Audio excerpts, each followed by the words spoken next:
Hey team, welcome to the MMOA podcast. I'm Macy Bolt, outpatient PT and TA with the older adult division of ICE Physio. We're going to cover a really interesting balance case study today where we dig into how to reweight the sensory systems and how that helped my patient feel more capable to continue living independently. So I have a passion for treating balance disorders, and recently I had a patient come in to see me with the referral saying frequent falls. Now, that doesn't give me a whole lot of information to go off of, but what that tells me is that I will be testing balance. So, this patient is 78 years old and was born prematurely, and his eyes never fully developed. When he was 4, his eyes were surgically removed, and he has had artificial eyeballs since that time. So, when we think about the adaptations he has had to make throughout his lifetime, it is vast. He has shared with me that when people are learning how to walk, you learn by watching first. And he had to learn through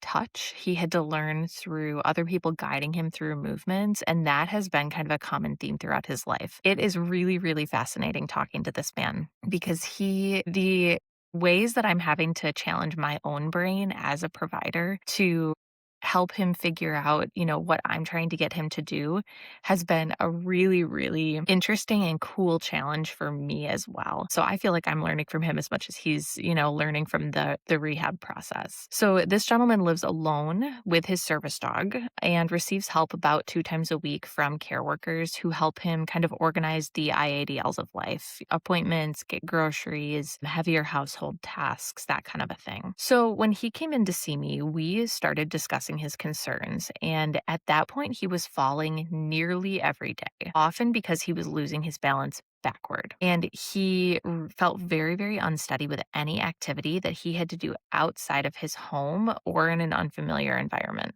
He navigates the city that I work in and that he lives in via the bus system. And that is how he gets to and from appointments. That is how he gets to and from social activities. And that requires a large step up and maintaining balance on a moving vehicle that frequently stops and starts, both sitting and standing balance. And he also mentioned that because of his age, he felt like he was getting weaker, which, is a hot button for us here at the older adult division. When I dug into this more, he really shared with me that he has reduced his life space mobility significantly due to the fear of falling out in the community and not being able to recover and get up on his own. So once we dug into that and kind of established the concerns, established what the patient wanted to improve upon, that's when I really dug into my objective testing. And this is where I think things get really interesting. So I think as rehab professionals, we kind of get a flow going. I have my balance evals, and the framework of those evals is generally pretty similar. I'm picking outcome measures that are going to tell me information about, how my patient is functioning. It is unusual for me in my practice to see someone who has a complete loss of a sensory system like the vision system. So, in a typical balance and unsteadiness evaluation, I would usually start with a vision screen. Obviously, in this case, that system is not in place. So, I breezed past that. And from there, I went into my vestibular screen. So, in the subjective exam, when we were chatting, he denied having any dizziness, but I always do a vestibular screen on my patients who are falling because as aging happens, reports of dizziness can change a little bit. It doesn't always feel like room spinning. It often can feel like that sensation of unsteadiness or rocking. And that is a really important thing to hone in on. That is called vestibular agnosia. And that is really, really key when you're treating older adults because a lot of providers, if they don't hear I'm spinning, they will not test for vestibular conditions. And we are missing things if we are not testing for that in our older adults. So there's my little soapbox for today. So for my vestibular screen, I did a head impulse test. And normally with a head impulse test, when you turn the head, you're looking for the eyes to stay focused on a point. That obviously was not going to happen for this gentleman. And so what I did was base that on symptoms instead. So I did the head impulse test and then asked him to share with me if he felt like that reproduced any of his unsteady sensation, and it did not. So basically, then I jumped right into a modified CATSIB. And with the modified CATSIB, What I love about this test is it really helps me organize the sensory systems, and it helps the patient organize their sensory systems as well. So, this one's a pretty heavy hitter, in my opinion, because it really gives us a ton of information. So, just to review, the three sensory systems that contribute to balance are the visual system, the vestibular system, and the somatosensory system. So for this patient, obviously the visual system is out of commission. So that system is not going to end up being weighted when we are using our systems for balance. And so when we're doing a modified CAT-SIB, we are really then honing in on the vestibular system and the somatosensory system and seeing how those two systems are functioning together. The other factor for this patient is that he has a history of severe spinal stenosis and ended up having a neurosurgery that unfortunately left him with decreased sensation and neuropathic feelings in both feet. So we also know that his somatosensory system is not functioning as well as it could be. So when I looked at his modified CAT-SIB, I abbreviated the exam because some of the conditions are visually focused and we didn't really need that information. So I did condition 2, which is visual obstruction or eyes closed on a firm surface, and condition 4, which is visual obstruction on a foam or compliant surface. And then I also added in a head turn with condition 4 to assess kind of the symptoms related to the vestibular system and head movement. There was a pretty substantial breakdown in the patient's balance on the uneven surface, and even more significantly when his head was moving, which makes a lot of sense. And what I found it was interesting. So if you recall back, he was often losing his balance backward. Every time he lost his balance during this test, it was with that retropulsive movement backward. So the rest of my objective, I did a 30-second chair stand to assess kind of that functional lower extremity strength. And then due to a time limitation that I had, I did just the reactive postural control subscale from the mini BEST test. Both of his scores for those tests were well below baseline.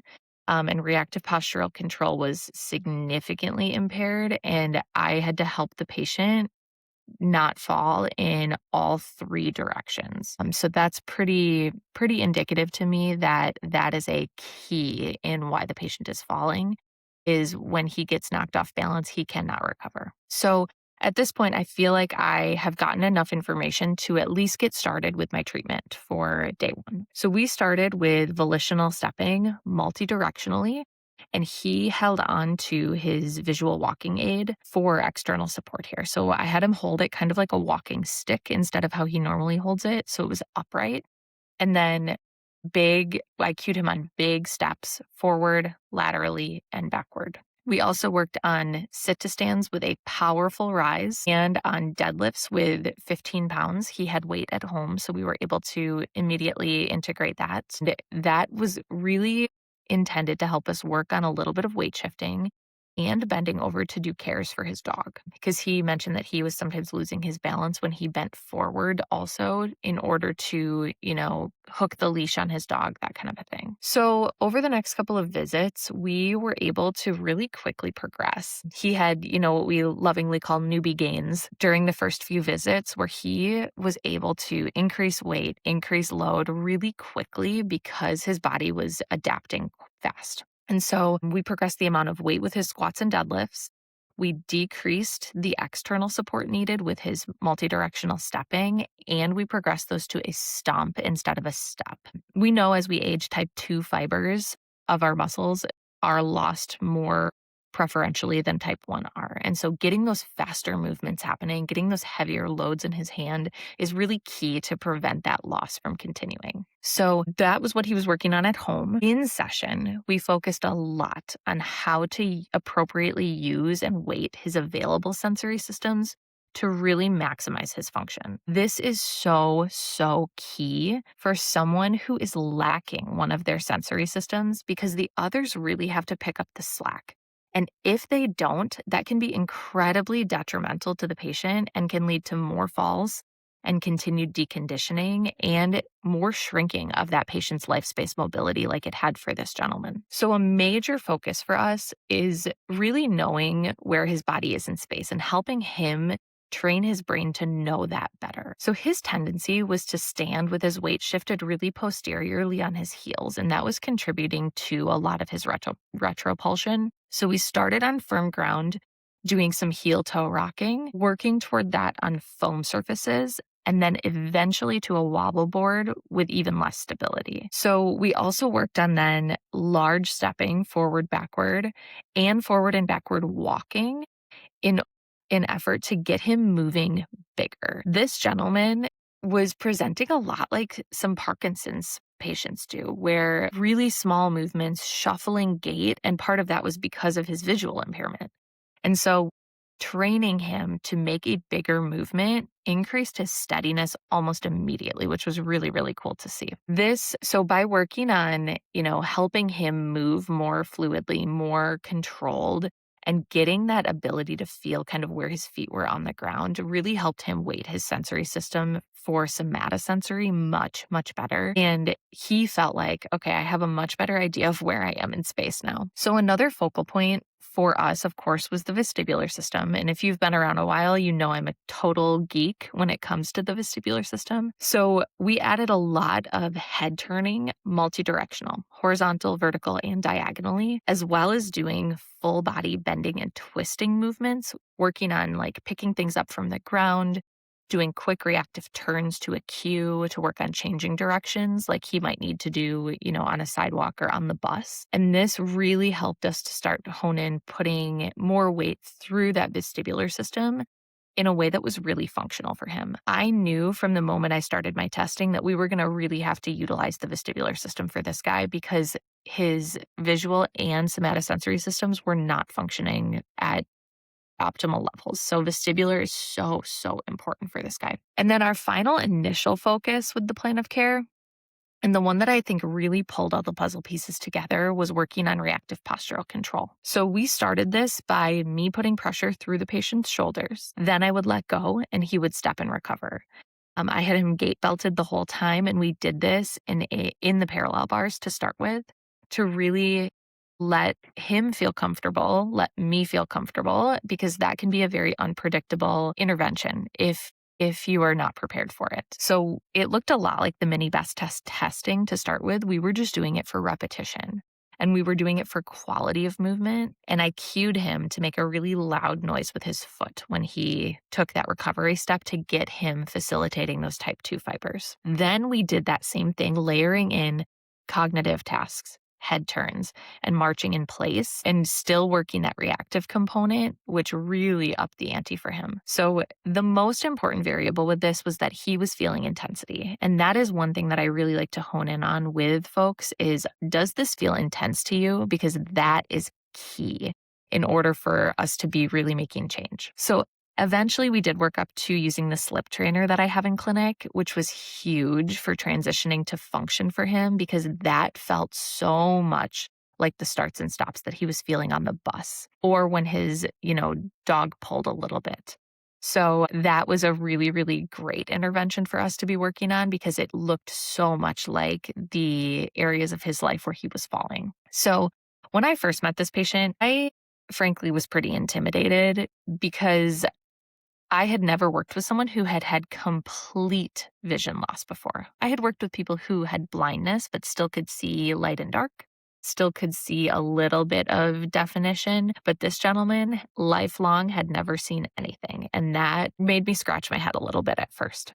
But I found that by really breaking down his balance into subsections, looking at the sensory systems individually, intentionally reweighting those systems to get the patient using them really well, and then functionally integrating them in a way that translated to the places he was falling, to his normal activities, I was really able to see some pretty substantial improvement for this person. So he, at this point, I saw him yesterday.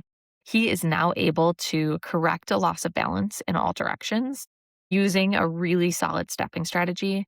He can easily walk forward and backward. He crushes it on the slip trainer. He can get on and off the floor by himself, and he's doing chair squats with 40 pounds and can almost pick up his service dog from the ground. So we still have a ways to go, and our future sessions, we're going to be working on getting outside, navigating curbs, uneven surfaces, kind of that community ambulation, and working a lot on unrecognizable surfaces to help him feel even more confident when he's out and about. But he has already made such amazing progress. And really, by creating that solid foundation and putting emphasis on the right sensory systems at the right time, rehab was able to help him get there. So, if you are interested in learning more about how to do more of the interventions and outcome measures that I mentioned today, please join us in an upcoming course, which you can find at ptonice.com. Also, click the link below to receive our biweekly MMOA digest straight to your email with tons of great clinical tidbits. We can't wait to see you and connect soon.